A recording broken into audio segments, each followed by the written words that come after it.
Robert, what is your biggest joy in life? You know, I'm a pretty happy guy. I mean, I have a great relationship. I have a great life. I mean, I'm a pretty happy guy. Do you get most of your satisfaction from work or from your hobbies? I get most of my satisfaction from the people around me. And, you know, part of it is I love the people I'm with. I love my team. I love what I do. It's a little bit of everything. Cool. It's a little cliche, but what's your greatest fear if you had one? Failure. I live in absolute dread of being worthless. And I don't know whether it comes back from, you know, when I was a little kid and people picked on me, but I go through phases even now. You know, people say, "Oh, it must be great to be you. You're so successful." And I'm like, oh my God. I mean, I wake up days where I think everything's going to end and it's horrific, but you know, you keep going. I mean, I don't think life ever gets any easier. I think you just get stronger. Cool. What would you tell your grandchildren if you could? I know it's a cliche, but find something you're deeply passionate about. Love what you do, purpose and passion. Awesome, thank you. Do you have mentors? Do you have people that you mastermind with? Yeah, absolutely. I think that because I'm not a very smart guy, and I don't mean that in a self-effacing way, I'm really not. Everything I've learned, I've done wrong, but I think I have a pretty good quality of absorbing information. Great student. Yeah, and I don't have a very big ego. If you can do it better than I can, I'm absolutely open to stealing it from you. So I'm very good about that. But, you know, different people at different times. And, you know, I think that life is funny. People come into your life at the right time, and you just got to be open to learning from them. Do you insulate yourself from a lot of the noise? Like, do you have several assistants? Do you keep people, you know, the minutiae away from yourself? Yeah, I mean, I think as your company gets bigger and your life gets more complicated, you got to be willing to let little things go. It's just little becomes bigger as you get bigger. Yes. Right? Yes, You know, so sure. I don't worry if somebody ripped me off from my hotel room today. I mean, I know that we're probably spending too much money on paper clips at work, but I got to let that go. Yeah. Right? Because it'll drive me nuts. Right. What's a typical day for you? I tend to get up pretty early, get on email. I like to get a lot of the heavy lifting done before the people I want to spend time with are up, so I can start my day. Like to go to the gym every day if I can. I like to work out, keeps me fresh. That's evident.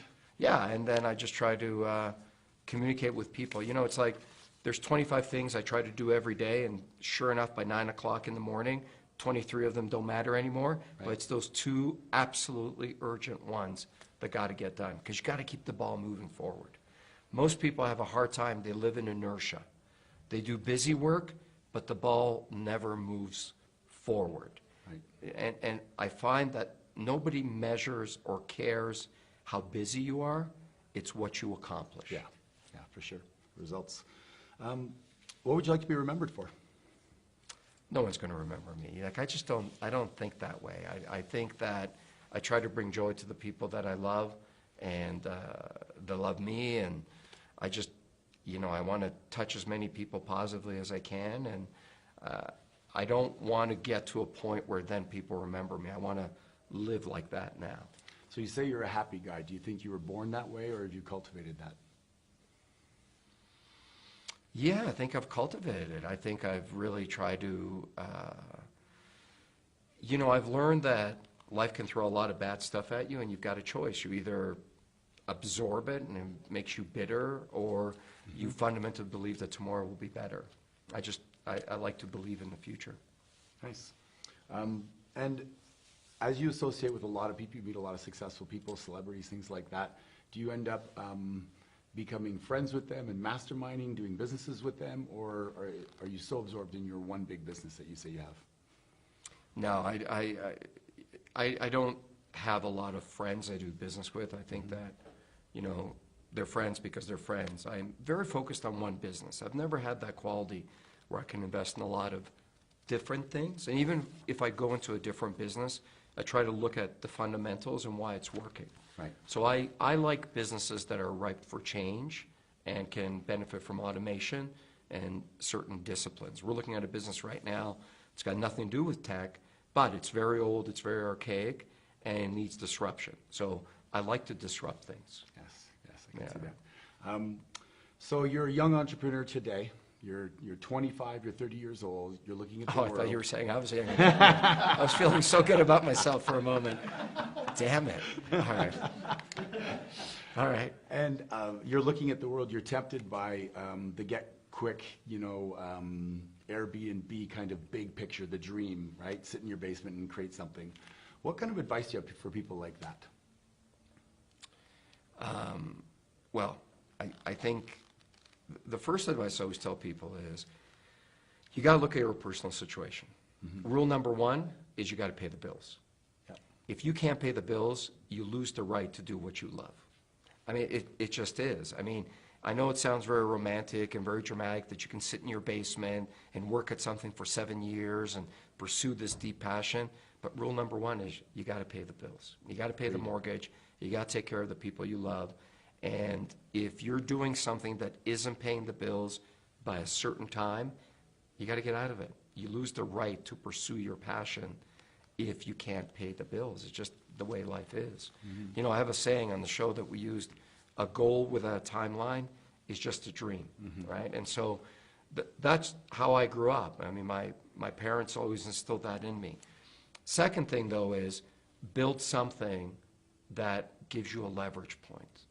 So if I look back on the people that I started with when I was 25 who are not successful today, why aren't they? And one of the things that really sticks out for me is they were too focused on making a big salary when they were 25. Okay. So I had a lot of friends who would take a job because it paid more. And even when I didn't have a lot of money, I always thought on a long-term basis, I'd rather learn than get a bigger paycheck. And there's always a bigger picture. I mean, that's the big thing that stands out for me. And then you got to think of mass market, right? Like it's tough to build a really scalable business as a plumber. Right. Not that there's anything wrong with the plumbing business, and you can do it, but it's tough. And so just all those things. Yeah, great. So you have a week to live. What do you do? Oh, I spend every single moment with the people in my life that are important to me. You came from very little money. Your parents immigrated to Canada, right? You have sizable amount of money now. Do you still have an emotional attachment to Money? Yes, I do. Yeah, I mean, I really, to a fault, Right. I'm too worried about the downside. And that's my upbringing. I was brought up in an environment where really bad stuff happened to us. Right. Like really bad, awful stuff financially. I've seen the bottom, I've been to the edge of the abyss, and I've looked over and it's not pretty. Yeah. And I never want to go back there, to a fault. So sometimes I plan too much for the downside and avoiding it instead of the upside. Okay. So I look at the people that are more successful than I am, and they have that quality. They always thought everything was going to work out all the time and be big. I tend to protect the downside too much. So I read your book, Driven. Great Thank book. you. Yes. Do you think that people can manufacture drive, or do you think that it's innate in some people? Because some people seem to just automatically have it. Like you say, you're restless. You have this Right. ongoing thing. What are your thoughts on that? Absolutely, you can manufacture it. I wasn't born like this. I wasn't driven, motivated. If my parents wouldn't have brought here, and if I wouldn't have been thrown into an environment where people picked on me and made fun of me, I would be the easiest, happy-go-lucky guy in the world. Right. I would have a job. I would have never wanted to create something great. It all came from fear. It all came from, I didn't want to be rich. I just didn't want to be poor. Right. I didn't want somebody to take advantage of me. But I think anybody can be like that. Some people have the leisure of being born that way. They're highly driven, they're highly motivated. But there's people like me who just experience so much pain and then decide, I just Never don't want to again. be like this again. Or they take it in and it absorbs them. So I always think if you're not willing to change, you haven't had enough pain in your life. Right. Because if you've had that kind of pain, you're going to change. Yeah, I agree. Bitter or better, right? Always better, Yeah. right? What's that saying by Archie Manning?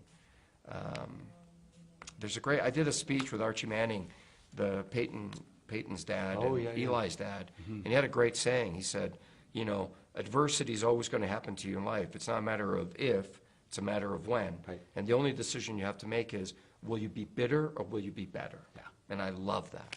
Well, on that note, on behalf of GoBundance and M1, thank you Yeah, so much thank you for very your time. much. Appreciate it very Cheers. much, Robert. Thank you. All right.